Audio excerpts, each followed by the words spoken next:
ನಮಸ್ತೆ ಎಲ್ಲರಿಗೂ, welcome to HR ಕೆ ಅಫಿಷಿಯಲ್ ಯೂಟ್ಯೂಬ್ ಚಾನಲ್. ನಾವಿವತ್ತು ಆವನಿ ರಾಮಲಿಂಗೇಶ್ವರ ದೇವಸ್ಥಾನಕ್ಕೆ ಬಂದಿದ್ದೇವೆ. ಈ ದೇವಾಲಯವು ಕೋಲಾರದಿಂದ 40 ಕಿಲೋಮೀಟರ್ ದೂರದಲ್ಲಿದೆ. ಇದನ್ನು ಆವನಿ ಬೆಟ್ಟ ಅಂತಲೂ ಕರೀತಾರೆ. ಈ ದೇವಾಲಯವು ಸುಮಾರು 1000 ವರ್ಷಗಳಷ್ಟು ಹಳೆಯದಾದ ದೇವಸ್ಥಾನವಾಗಿದೆ. ಈ ದೇವಸ್ಥಾನದ ಇತಿಹಾಸಕ್ಕೆ ಬಂದರೆ, ಈ ದೇವಸ್ಥಾನವು ರಾಮಾಯಣ ಕಾಲದ ಕಥೆಯನ್ನು ಹೊಂದಿದೆ. ಕಥೆಯ ಪ್ರಕಾರ ರಾವಣನನ್ನು ಸಂಹಾರ ಮಾಡಿದ ನಂತರ ಶ್ರೀರಾಮನು ತನ್ನ ಮೇಲೆ ಬಿದ್ದ ಬ್ರಹ್ಮಹತ್ಯೆ ದೋಷ ನಿವಾರಣೆಗೆ ಲಿಂಗ ಸ್ಥಾಪನೆ ಮತ್ತು ಪೂಜೆ ಮಾಡುವುದಾಗಿ ನಿರ್ಧಾರ ಮಾಡಿದನು. ಅವನೊಂದಿಗೆ ಇದ್ದ ಲಕ್ಷ್ಮಣ ಮತ್ತು ಹನುಮಂತನು ಸಹ ಈ ಪುಣ್ಯ ಕಾರ್ಯದಲ್ಲಿ ಭಾಗವಹಿಸಿದರು. ಅವರು ಅವನಿ ಎಂಬ ಸ್ಥಳದಲ್ಲಿ ವಿಶ್ರಾಂತಿ ತೆಗೆದುಕೊಂಡು ಅಲ್ಲಿಯ ನದಿಯಲ್ಲಿ ಸ್ನಾನ ಮಾಡಿ ಶ್ರೀರಾಮನು ರಾಮಲಿಂಗೇಶ್ವರ ಲಿಂಗವನ್ನು ಪ್ರತಿಷ್ಠಾಪನೆ ಮಾಡಿದರು. ಇದರಿಂದ ಈ ಸ್ಥಳವು ಆವನಿ ರಾಮಲಿಂಗೇಶ್ವರ ಕ್ಷೇತ್ರವಾಗಿ ಪ್ರಸಿದ್ಧಿ ಹೊಂದಿದೆ. ಮಹಾಶಿವರಾತ್ರಿಯನ್ನು ಇಲ್ಲಿ ಅದ್ದೂರಿಯಾಗಿ ಆಚರಿಸಲಾಗುತ್ತದೆ. ಈ ದೇವಸ್ಥಾನದಲ್ಲಿ ಸೀತಾಮಾತೆಯ ದೇವಾಲಯವೂ ಕೂಡ ಇದೆ. ಸೀತಾಮಾತೆಯ ದೇವಸ್ಥಾನದ ಇತಿಹಾಸ ಹೀಗಿದೆ. ಶಕ್ತಿ ಇರಲ್ವಂತೆ. ಆಗ ಏನು ಮಾಡ್ತಾರಂದ್ರೆ ಆ ಕಲ್ಲಿಗೆ ಹೇಳ್ತಾರಂತೆ, ನನ್ನ ಪ್ರಾಣವನ್ನು ತಗೊಂಡ್ಬಿಡು, ಈ ನೋವನ್ನು ಭರಿಸುವಂಥ ಶಕ್ತಿ ನನ್ನ ಕೈಯಲ್ಲಿ ಆಗ್ತಿಲ್ಲ ಅಂತೇಳಿ. ಆಗ ಹೊರಡ್ಕೊಂತ ಸ್ವಲ್ಪ ಒಳಗೆ ಹೋಗ್ತಾರೆ. ಒಳಗೋದಂಥ ಸಂದರ್ಭದಲ್ಲಿ ಆ ಕಲ್ಲು ಏನು ಮಾಡುತ್ತಂದ್ರೆ ಸ್ವಲ್ಪನೇ ಮೇಲೆ ಹೋಗುತ್ತಂತೆ. ಅವ್ರಿಗಿದ್ದಂಥ ನೋವು ಸಂಪೂರ್ಣವಾಗಿ ಇರ್ಕೊಂಡು ಸ್ವಲ್ಪನೇ ಮೇಲೆ ಹೋಗ್ತಿರುತ್ತಂತೆ. ಆ ಮೇಲೆ ಹೋಗ್ತಿದ್ದಂಗೆ ಅವ್ರ ನೋವು ಕಂಪ್ಲೀಟು ಕಡಿಮೆ ಆಗ್ಬಿಡುತ್ತೆ. ನಂತರ ಆ ಕಲ್ಲಿನಿಂದ ಇಳಿದು ಮತ್ತೆ ಈ ಕಡೆ ಇಲ್ಲಿ ವಾಲ್ಮೀಕಿ ಆಶ್ರಮ ಅಂತ ಇದೆ ಕೆಳಗಡೆ ಹೋಗೋದು. ಆ ವಾಲ್ಮೀಕಿ ಆಶ್ರಮದಲ್ಲಿ ಲವಕುಶರಿಗೆ ಜನ್ಮವನ್ನು ಕೊಡ್ತಾರೆ. ಆ ಜನ್ಮ ಆದ ನಂತರ ಅವರು ಬೆಳೆದಂಥ ಮನೆ ಒಂದಿದೆ.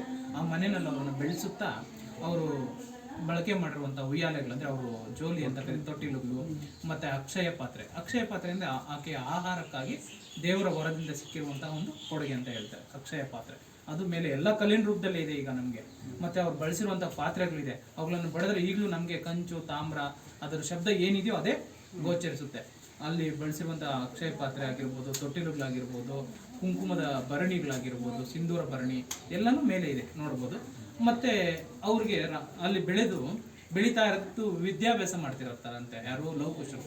ವಾಲ್ಮೀಕಿ ಆಶ್ರಮದಲ್ಲಿ ಅವರ ಆಶ್ರಯದಲ್ಲೇ ಬೆಳೆದಿರ್ತಾರಲ್ವ, ಅವ್ರು ವಿದ್ಯಾಭ್ಯಾಸ ಮಾಡ್ತಿರ್ಬೇಕಾದ್ರೆ ರಾಮ ಅವರು ಅಶ್ವಮೇಧ ಯಾಗ ಮಾಡಿರ್ತಾರೆ. ಅಶ್ವಮೇಧ ಯಾಗ ಮಾಡಿ ಅಶ್ವವನ್ನು ವಿಶ್ವ ಸಂಚಾರಕ್ಕಾಗಿ ಕಳಿಸ್ತಾರೆ. ಆ ವಿಶ್ವ ಸಂಚಾರಕ್ಕಾಗಿ ಕಳಿಸಿದಂಥ ಸಂದರ್ಭದಲ್ಲಿ ಲವಕುಶರ ಕುದುರೆಯನ್ನು ಹಿಡಿದು ಬೆಟ್ಟದ ತಪ್ಪಲಿನಲ್ಲಿ ಇನ್ನೊಂದು ಕಲ್ಲು ಕೆಳಗೆ ಕಟ್ಟಾಕಿರ್ತಾರೆ. ಆ ಕಲ್ಲು ಕೆಳಗೆ ಕಟ್ಟಾಕಿದಂಥ ಸಂದರ್ಭದಲ್ಲಿ ಆ ಕುದುರೆ ಏನು ಮಾಡುತ್ತೆ ಅಂದರೆ ಕಲ್ಲನ್ನೇ ಕಿತ್ತು ತಿಂದಿದೆ. ಅವರು ಕಲ್ಲು ಕಟ್ಟಾಕಿರ್ತಾರೆ, ಅದು ಹುಲ್ಲು ಸಿಗಲ್ಲ. ಆಗ ಕಲ್ಲನ್ನೇ ಕಿತ್ತು ತಿಂದಿರೋದು ಈಗಲೂ ಸಮೇತ ಅದು ಹಂಗೆ ಇದೆ. ಕಲ್ಲನ್ನು ಕಿತ್ತು ತಿಂದಿರೋ ಭಾಗ ಮತ್ತು ಅದರ ಹೆಜ್ಜೆ ಗುರುತು ಆ ಕಲ್ಲಿನ ಮೇಲೆ ಹಾಗೆ ಇದೆ. ಅದಕ್ಕೆ ಅದನ್ನು ಕುದುರೆ ಕಲ್ಲು ಅಂತ ಕರೀತಾರೆ. ನಂತರ ಆ ಕುದುರೆಯನ್ನು ಹುಡುಕಾಡುತ್ತಾ ರಾಮ ಈ ಭಾಗಕ್ಕೆ ಭೇಟಿ ಕೊಡ್ತಾರೆ.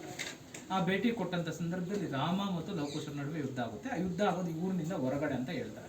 ಆ ಊರಿನಿಂದ ಹೊರಗಡೆ 2 ಕಲ್ಲು ಬಂಡೆಗಳಿದೆ. ಒಂದು ಕಲ್ಲು ಬಂಡೆ ಮೇಲೆ ಲವಕುಶರು ನಿಂತಿರ್ತಾರೆ, ಮತ್ತೊಂದು ಕಲ್ಲು ಬಂಡೆ ಮೇಲೆ ರಾಮ ಅವ್ರು ನಿಂತಿರ್ತಾರೆ. ಅವೆರಡರ ನಡುವೆ ಇವ್ರಿಗೆ ಯುದ್ಧ ಆಗಿರುತ್ತೆ.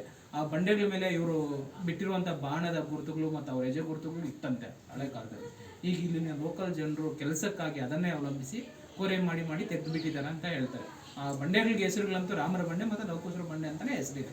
ಆಗ ಆ ಯುದ್ಧ ನೋಡೋದಕ್ಕೆ ಸೀತಾದೇವಿ ಕಾಣೋದಿಲ್ಲ ಅಂತ ಹೇಳ್ಬಿಟ್ಟು ಇಲ್ಲಿ 3 ಕಲ್ಲನ್ನು ಜೋಡಿಸಿದ್ದಾರೆ. ನಿಮಗೆ ದೂರದಿಂದ ಕಾಣೋದಾಗಿ ಯಾರೋ ಕಲ್ಲು ಜೋಡಿಸ್ತಾರೆ. ಆ ಕಲ್ಲನ್ನು ತೊಟ್ಟಿಲುಗುಂಡು ಅಂತ ಕರೀತಾರೆ. ಹನುಮಂತ ಸೀತೆಗಾಗಿ ಆ ಕಲ್ಲನ್ನು ಜೋಡಿಸ್ತಾರೆ. ಯಾವ ಕಾರಣಕ್ಕಾಗಿ ಅಂದರೆ ರಾಮ ಮತ್ತು ಲವಕುಶರಿಗೆ ಯುದ್ಧ ಆಗ್ತಿರುತ್ತಲ್ವ, ಆ ಯುದ್ಧ ನೋಡೋದಕ್ಕೆ ಕಾಣಲ್ಲ ಅಂತ ಹೇಳ್ಬಿಟ್ಟು ಆ ಕಲ್ಲನ್ನು ಕೂರಿಸಿ ಅದರ ಮೇಲೆ ಸೀತಾದೇವಿ ಅವರನ್ನು ಕೂರಿಸಿ ಯುದ್ಧವನ್ನು ತೋರಿಸಿದ್ದಾರೆ. ಅದಕ್ಕೆ ಅದನ್ನು ತೊಟ್ಟಿಲುಗುಂಡು ಅಂತ ಕರೀತಾರೆ. ಈ ವಿಡಿಯೋ ಇಷ್ಟವಾಗಿದ್ದಲ್ಲಿ ಲೈಕ್ ಮಾಡಿ, ಶೇರ್ ಮಾಡಿ, ಸಬ್ಸ್ಕ್ರೈಬ್ ಮಾಡಿ. ಹಾಗೂ ಮತ್ತಷ್ಟು ವಿಡಿಯೋಸ್ಗಳಿಗಾಗಿ ನಮ್ಮ ಚಾನಲನ್ನು ಸಬ್ಸ್ಕ್ರೈಬ್ ಮಾಡಿ. ಧನ್ಯವಾದಗಳು.